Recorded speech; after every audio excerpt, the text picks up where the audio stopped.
voltamos a apresentar a nossa fantástica viagem exótica e pitoresca à região sul do litoral paulista, a antiga vila de Cananéia ou a Terra do Degredo. Segunda parte, arquivo número 315, plataforma Legiões de Apolo. Caminhos da Conquista e o enigma do bacharel de Cananéia.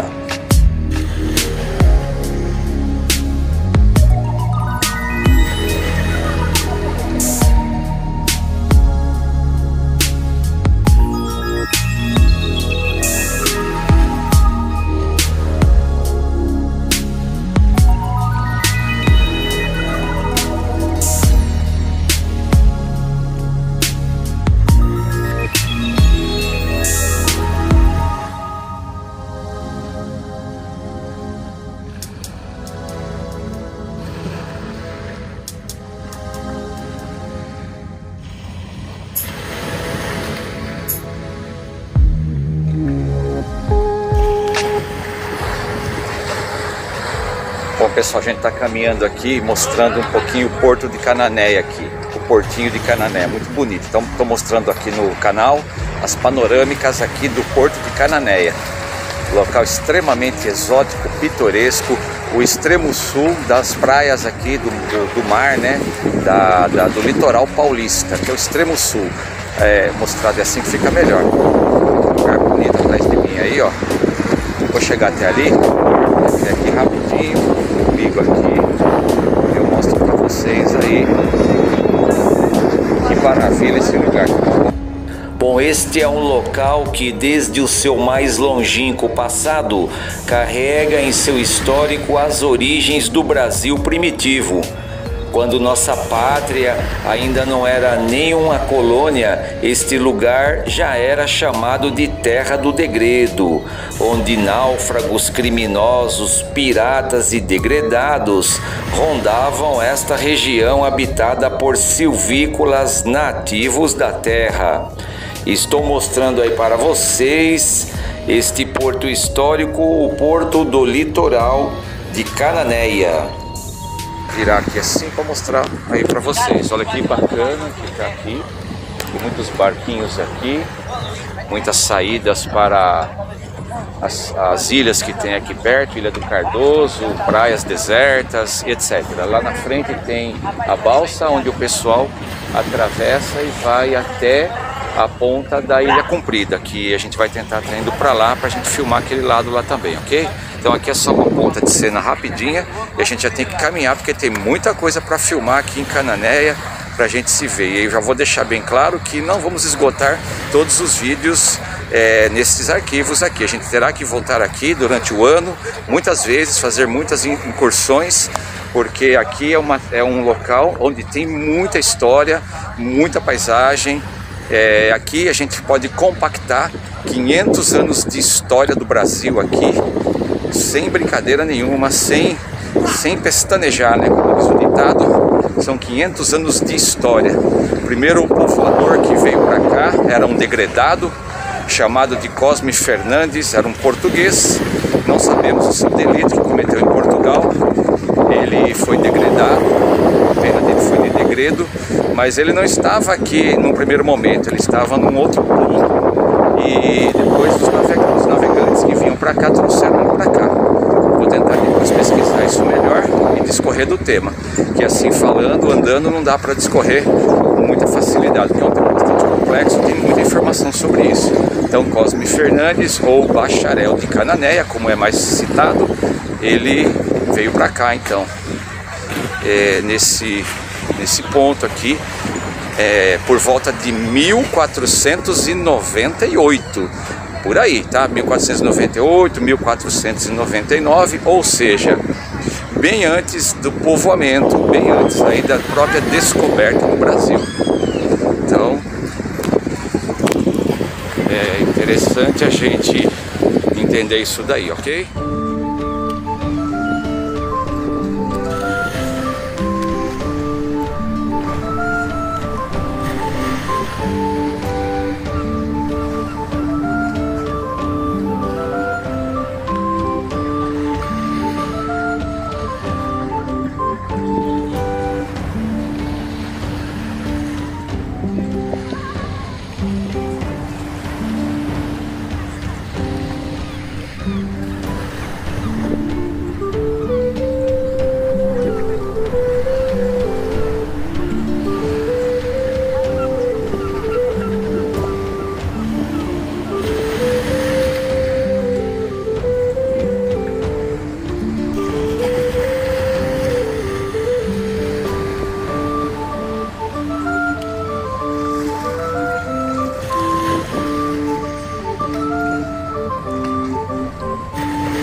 a história do bacharel de Cananéia, ela está toda documentada.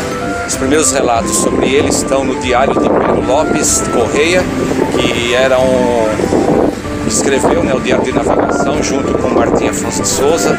Então ele era o escrivão, o escritor, a pessoa que registrava então tudo que acontecia na expedição de Martim Afonso de Souza. E ele já cita o bacharel de Cananéia, isso que é legal. Então o bacharel de Cananéia é o primeiro português a pisar aqui nesta região. É claro que a gente tem que sempre contextualizar, é 1498, 1500 quase, então é bem antigamente mesmo. Isso aqui tudo era mato, era mar, mato e céu, assim como eu citei em vídeos em Bertioga. Era o Brasil que os europeus encontraram, completamente selvagem, exótico, pintoresco, sem nenhum tipo de construção arquitetônica, ok? Vou parar aqui para mostrar beleza desse lugar, olha que bacana. Então, fechando aí com vocês, Porto de Cananéia, e a gente vai discorrendo dos temas na sequência aí, ok? A gente fala mais do bacharel de Cananéia também aqui na sequência dos arquivos. Os fortes ventos de maresia que vêm direto do mar aberto, em alguns momentos de minha fala e intervenção, comprometeram em partes minha explicação, mas nada que não possa ser entendido. Caminhar pelo porto de Cananéia é entrar direto em um cenário que já tem mais de 500 anos de história, o que nos remonta às mais fascinantes páginas de livros de história do Brasil, escritos em cima de pesquisa séria e de fontes primárias seguras de documentação. Bom, pessoal, agora a gente vai estar pegando a balsa aqui, atravessando, indo lá em direção à Ilha Comprida. A gente vai atravessar o canal do Porto aqui e tentar filmar para vocês algumas panorâmicas, pegando ângulos diferentes aí então, ok? Estamos aguardando aqui a liberação aqui, ó, o pessoal tá parado ali e a gente vai estar indo para lá, ok? Então daqui a pouquinho já vai estar liberado aí pra gente.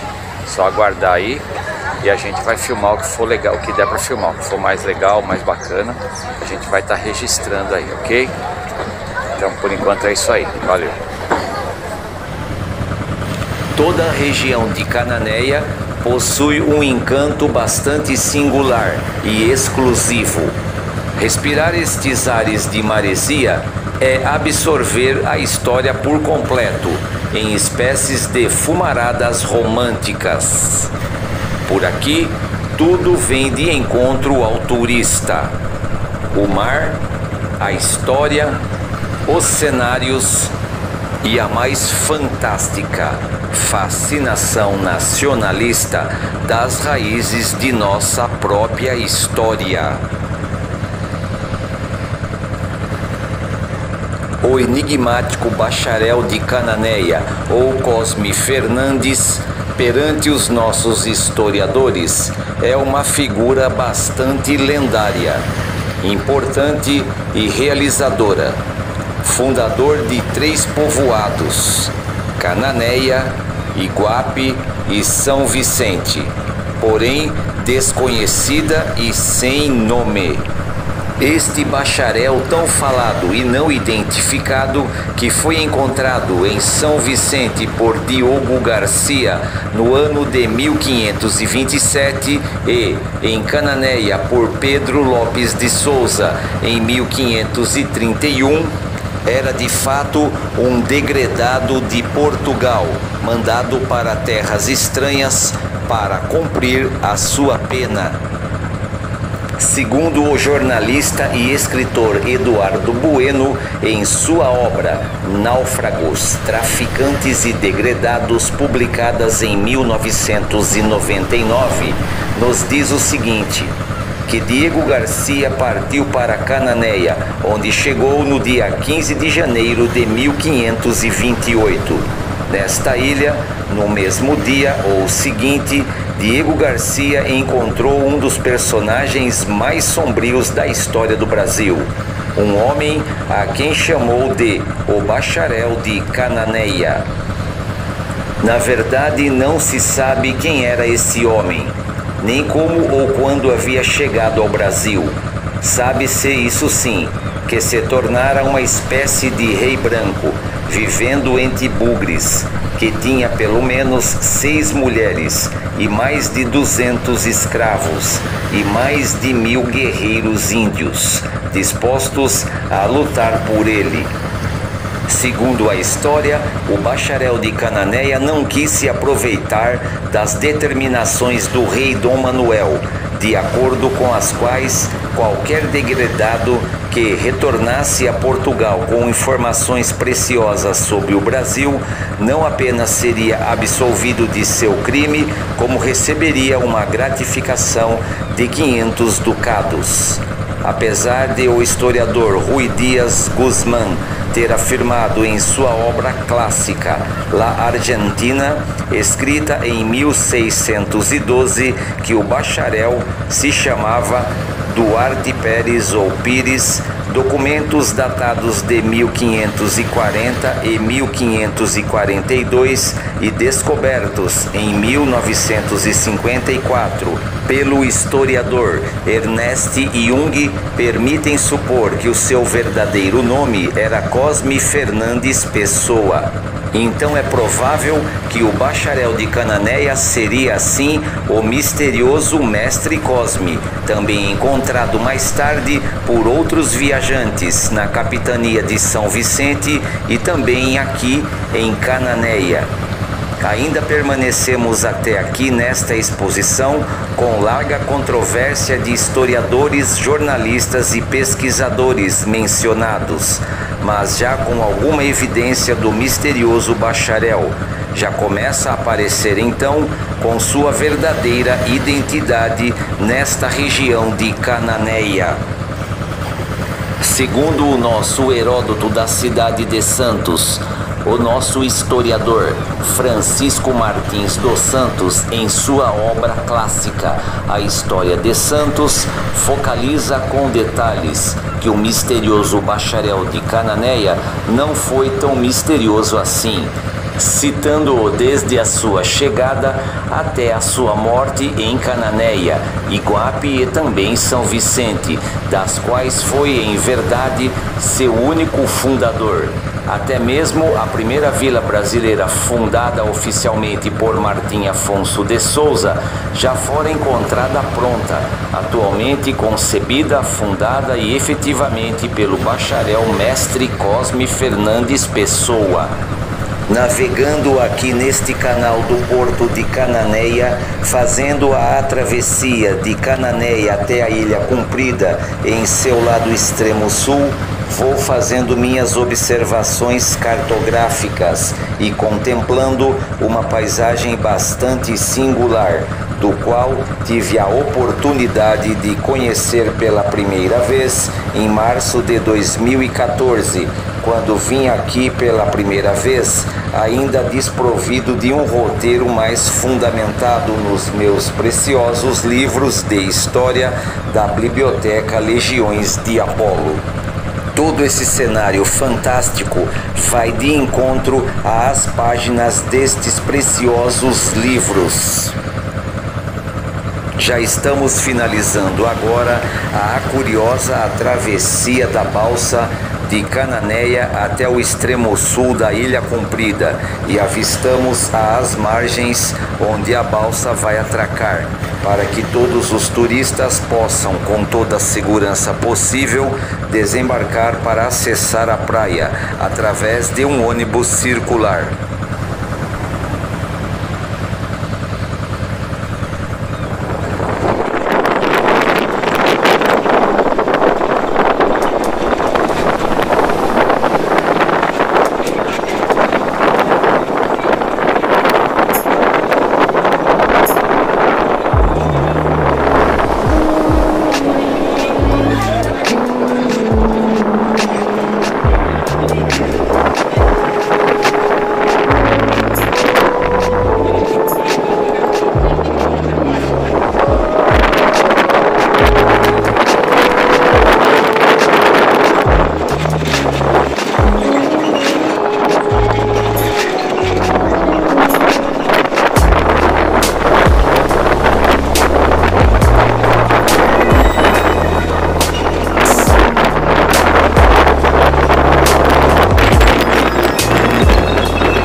canal Legiões de Apolo, abre o seu estandarte e hasteia ele aqui no extremo sul da Ilha Comprida, região de Cananéia aqui, extremo sul do litoral paulista aqui. Esse é um ponto de honra, é a pedra angular de uma nova etapa do canal, pegando aqui do extremo sul do litoral, e daqui em diante a gente só vai estar fazendo coberturas de pontos assim interessantes, extremos e que evocam muita história, muita beleza, muita paisagem, tudo aquilo de melhor que a gente puder filtrar para colocar aqui no arquivo do canal Legiões de Apolo, ok?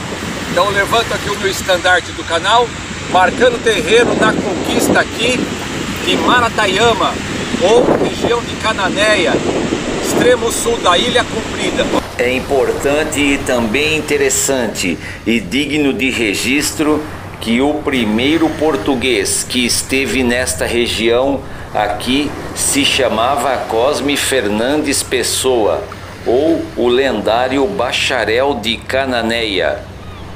É interessante entender que é uma figura bastante curiosa do mesmo período em que vivia João Ramalho, este que foi salvo de um naufrágio na região antiga de São Vicente e Bertioga.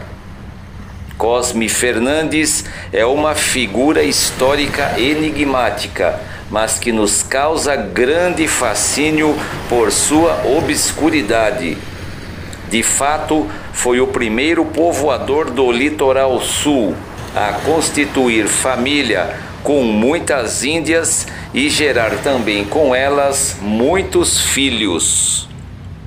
Na fantástica obra do historiador e também grande pesquisador, senhor Ídolo de Carvalho, intitulado Cananéia, o primeiro povoado do Brasil, está registrado em detalhes a saga do Bacharel de Cananéia e também a sua verdadeira história.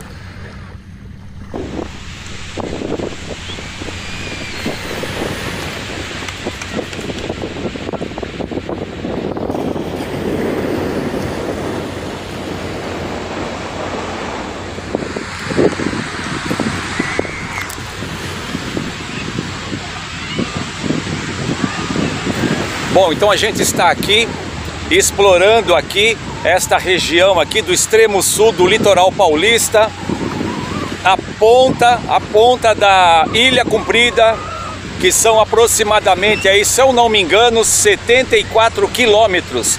Nós chegamos no limite da Ilha Comprida. Isso que é legal. Vou virar assim por causa do sol, né? Olha que legal. Mostrando aí pra vocês, região extremamente deserta aqui, praia deserta. Praticamente aqui é um oásis, tem mais nada daqui pra lá. Tá um pouco, tipo de uma névoa, né? Não dá pra ver direito, mas lá naquele extremo é a Ilha do Cardoso. Ilha do Cardoso é uma ilha bastante interessante, bastante exótica também. Mas para acessar essa ilha é preciso pegar uma embarcação, alugar uma embarcação lá no porto de Cananéia. E não vai ser dessa vez, não vai dar para fazer isso nesta estadia que eu estou aqui. Num outro momento que tiver uma outra oportunidade, a gente vai estar fazendo isso também. Hoje a gente não tem como fazer isso porque o nosso tempo é corrido. O local é longe, é de difícil acesso, a gente tem que atravessar quase uma hora vendo apenas mato dos dois lados, muita selva, muito céu e depois muito mar, muita liberdade, muita beleza, muita paisagem. Então esse local aqui em que eu me encontro é simplesmente assim fascinante, ok? Quero estar evocando também, como eu já falei, alguns personagens curiosos da história do Brasil que deixaram registros aqui falando desse local, dessa região aqui. Isto é relatado, esse local é relatado nos compêndios dos primeiros livros aí e registros sobre a história do Brasil, ok? Esta é uma região que era no passado remoto habitada por sambaquis, por tambaquis, que eram tribos de nômades que moravam nessas regiões, eles migravam de uma região para outra, e é também chamado de povos concheiros, né? O que é isso? Eles se alimentavam, como eu já falei no canal, né? Eles se alimentavam de ostras, eles se alimentavam de mariscos, de frutos do mar, etc, etc.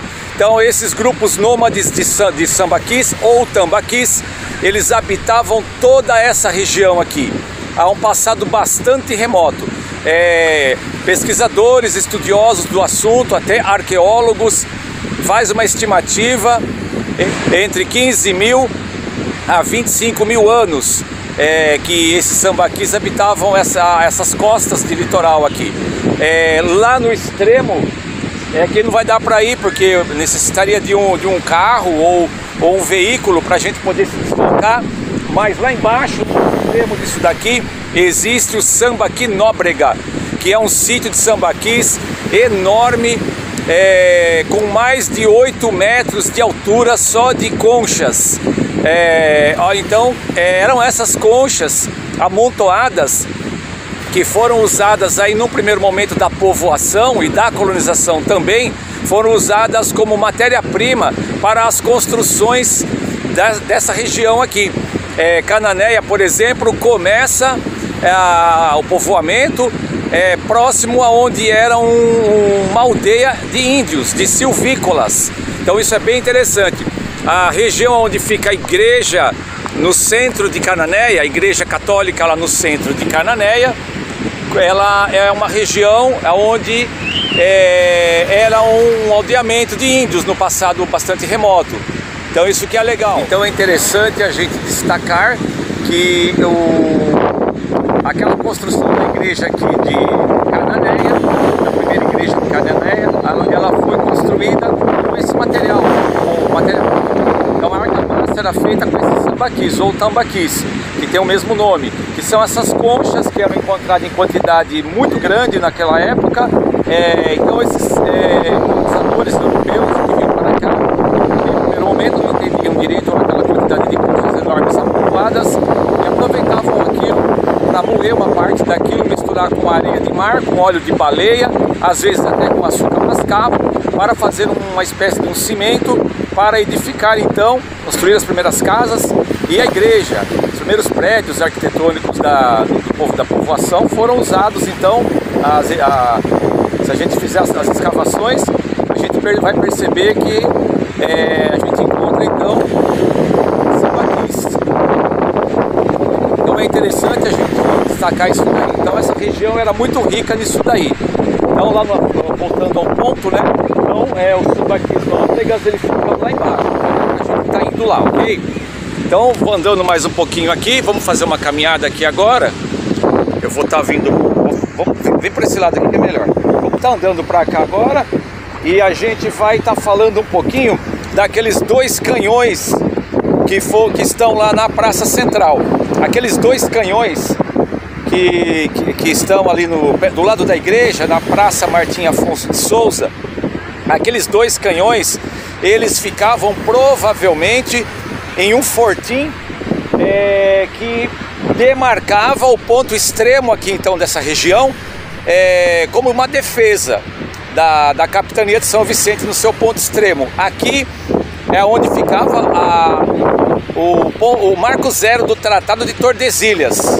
É uma linha histórica de divisa entre Portugal e Espanha, para ver qual a parte que cada país ficaria então dessas terras recém-descobertas, ok? É uma linha imaginária, mas ela tem pontaletes que eles colocavam na época, demarcando a região. Então esse ponto aqui, segundo o pessoal da época, é o ponto extremo do Tratado de Tordesilhas também, ok? Esse ponto que eu estou falando, em termos de geografia, é uma região imensa. Eu estou falando aqui exatamente, eu não estou pisando, tá? Mas é uma região que chega no seu extremo. Então aí esse é o ponto que eu quero dizer. Então essa linha imaginária, ela sobe de uma forma vertical e ela vai depontar bem lá na Ilha do Marajó, no alto lá do mapa do Brasil, no cantinho direito do mapa. Depois, se eu conseguir, na hora da edição, eu posto como que fica esse gráfico desse mapa com o Tratado de Tordesilhas, dividindo então uma parte do Brasil para Portugal e a outra parte para a Espanha, ok? Então esse é o ponto extremo do Tratado de Tordesilhas. Isso é bem legal também. Então lá na ponta, em determinado local, que não dá pra gente estar indo lá, mas a gente chega até onde dá, né?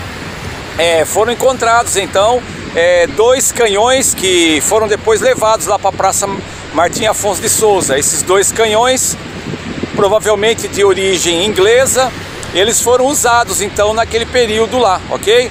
São canhões que pesam aí provavelmente mais de 2 toneladas cada um. Eu não sei exatamente o peso, mas são bem pesados e bem grandes também. São bem parecidos com aqueles canhões que a gente contemplou lá no Forte São João, em Bertioga. Lembrando que a gente já contextualizou também a história do Brasil lá em Bertioga, no Forte São João de Bertioga lá. Bem legal também, ok? Então, vocês podem conferir aí vídeos sobre Bertioga e eu tô mostrando lá então 2 desses canhões também que estão lá no forte, tá? Então é bem legal. Eles também faziam parte da capitania de São Vicente aí, demarcando o território então aí, ok? Mas é interessante destacar que a capitania de São Vicente, ela é posterior à história daqui. Olha que coisa mais incrível, que antes mesmo dos povoadores e dos homens que estavam com o Martim Afonso de Souza, nesta região aqui viveu um degredado, isso mesmo, Cosme Fernandes, esse degredado, ok? Esse era um homem bastante aventureiro, um homem bastante perspicaz, e ele, quando chegou aqui, ele soube negociar com os índios e se deu muito bem aqui nessa região, ok? Daqui a pouco a gente vai estar falando mais sobre ele aí no arquivo aí. Vamos caminhar um pouquinho aqui agora e apreciar, porque senão eu começo a falar muito, tem muita informação e a gente não pontifica aquilo que precisa de acordo com cada take, ok?